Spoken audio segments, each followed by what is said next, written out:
कविता नाम की एक बहुत गरीब लड़की अपनी माँ के साथ रहती थी। बच्ची की माँ तबीयत खराब होने के कारण कोई काम नहीं कर पाती थी, जिसके कारण उनके घर में खाने तक के पैसे नहीं थे। ये सब देखकर कविता काम की तलाश में निकल जाती है। उसे कहीं काम नहीं मिलता। इससे कविता बहुत दुखी हो जाती है। कविता सोचती है कि मेरे पास इतना पैसा नहीं है कि मैं एक छोटा सा काम भी कर सकूं। घर में खाने को कुछ नहीं बचा। मैं अब भी भूखा रहूंगा। माँ का स्वास्थ्य भी ठीक नहीं है। ऐसे में माँ का भूखा रहना ठीक नहीं है। हे राम, अब क्या होगा? तभी रास्ते में कविता को एक गन्ने का रस निकालने वाली मशीन दिखती है। ये देखकर कविता मन ही मन सोचने लगती है, मुझे लगता है मुझे यहाँ कुछ काम मिलेगा। मैं जाकर पूछता हूँ। फिर कविता उस गन्ने के रस वाले के पास जाती है। क्या आपके पास मेरे लिए कोई काम है? दुकानदार अपने बारे में सोचता है। इस लड़की को काम की जरूरत है, और वैसे भी मेरा नौकर तो गांव गया हुआ है। मैं उसे नौकरी पर क्यों नहीं रख लेता? उसका भी काम हो जाएगा और मेरा भी। खैर, आपको गन्ने को मशीन में डालना होगा और रस निकालना होगा। क्या आप ऐसा कर सकते हैं?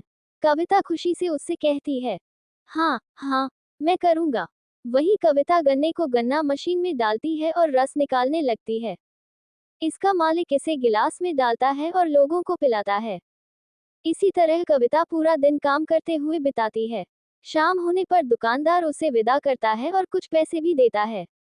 कविता हाथ में ये पैसे पाकर बेहद खुश है। मेरी मेहनत की कमाई से माँ को भूखा नहीं रहना पड़ेगा, और माँ की दवा भी आ जाएगी। फिर वह पैसे लेकर राशन की दुकान पर जाती है और कुछ राशन खरीदती है और अपनी माँ की दवा लेकर घर आती है। फिर वह जल्दी से खाना बनाकर अपनी माँ को खिलाती है।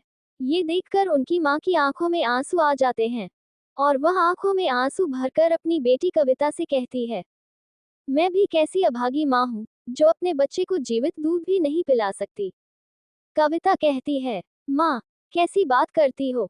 यदि बच्चे अपने माता पिता की देखभाल नहीं करेंगे तो कौन करेगा? जब मैं बीमार होता हूँ तब भी तुम मेरा ख्याल रखते हो ना। अब थोड़ा काम कर लिया तो क्या हुआ? अब ये सब बातें छोड़ो और जल्दी से सारा खाना खत्म करो। कविता की माँ भर से पूछती है, सबसे पहले ये बताओ तुम्हें क्या काम मिला? ये सुनकर क्वेता सोचती है कि अगर मैं माँ को बताऊंगी कि मुझे गन्ने का रस निकालने का काम मिला है तो वह नाराज हो जाएंगी। मुझे काम पर भी नहीं जाने देंगे। नहीं, नहीं, मैं अपनी माँ को नहीं बताऊंगा। यही सोचकर मैं अपनी माँ को नहीं बताने की सोचता हूँ। माँ, मुझे मकान मालिक से सफाई का काम मिला है। माता कोविद का यह उत्तर सुनकर कहती हैं, फिर ठीक। और फिर अगली सुबह होते ही कविता जल्दी से अपना घर का काम खत्म करके काम पर चली जाती है। वह दुकान पर जाती है और गन्ने का रस निकालने लगती है। इसका मालिक जूस को गिलास में डालता है और लोगों को पिलाता है।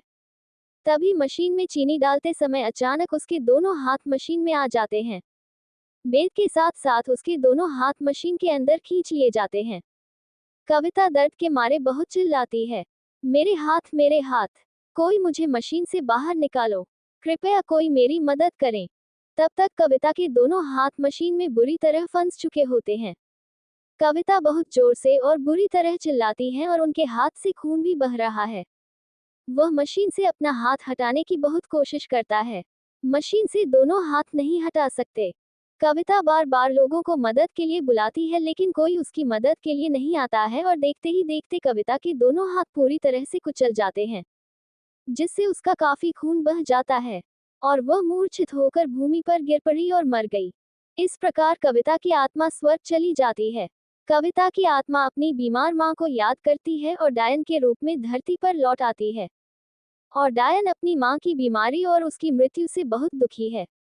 डायन अब सोचती है कि जिन लोगों की मेरी यह हालत हुई है, मैं अब किसी को नहीं छोड़ूंगी। इन सभी लोगों की वजह से मेरी जान चली गई। मैं अब उन सभी से बदला लूंगा। तभी अचानक से वह चुड़ैल जोर जोर से हंसने लगती है। इन लोगों की वजह से मेरे हाथ कटे हैं। इसी प्रकार मैं उन पर से उनका हाथ छीन लूंगा। मैं उनके हाथ काट दूंगा। तब तो वे भी मेरी तरह निकम्मे हो जाएंगे। ये डायन नंगे हाथों से गांव में घूमने लगती है और सुबह होते ही कविता डायन एक खूबसूरत लड़की का रूप धारण कर लेती है और गन्ने का रस बेचने के लिए अपना ठेला लगा लेती है। तभी वहां से आगे बढ़ता हुआ एक आदमी लड़की का बैग देखने के लिए रुकता है।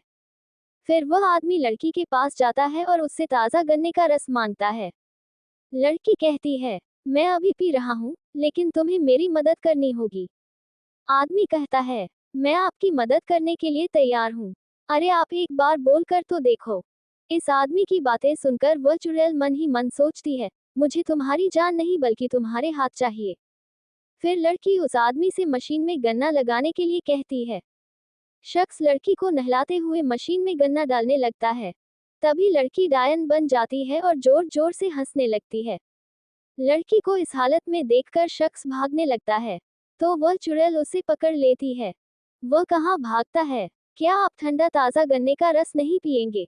डायन आदमी के दोनों हाथों को मशीन में डाल देती है और क्रिम्सन मशीन को सक्रिय कर देती है, जो आदमी के दोनों हाथों को मशीन में खींच लेती है।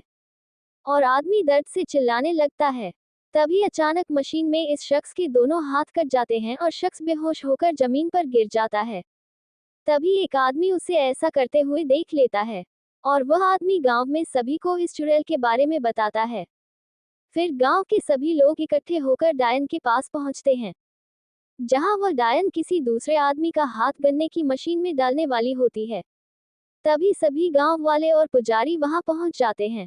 पुजारिन को देखकर चुड़ैल को बहुत गुस्सा आता है। हे पुजारी, मेरे रास्ते से हट जाओ, नहीं तो मैं तुम्हारे भी हाथ काट डालूंगा। जब मेरा हाथ मशीन में फंस गया और कट गया तो वह कहाँ था? और ये सभी लोग खड़े रहे और उनमें से किसी ने भी मेरी जान नहीं बचाई। मेरी बेचारी माँ बीमार है, उसका क्या हाल होगा? फिर जैसे ही डायन उस आदमी के दोनों हाथ काटने वाली होती है, तभी पुजारी मंत्र पढ़ता है और मशीन पर गंगा डाल देता है, जिससे डायन और उसके साथ वाली मशीन दोनों जल जाती है। हे पुजारी, तुमने ये ठीक नहीं किया, बचाव बचाव। फिर इतना कहकर डायन और उसकी मशीन भी दौड़ जाती है और जल जाती है, और इस आदमी की जान बच गई। सभी गांव वालों को इस चुड़ैल से मुक्ति मिल जाती है। ऐसे ही वीडियो देखने के लिए हमारे चैनल को लाइक एंड सब्सक्राइब करें। Thanks for watching.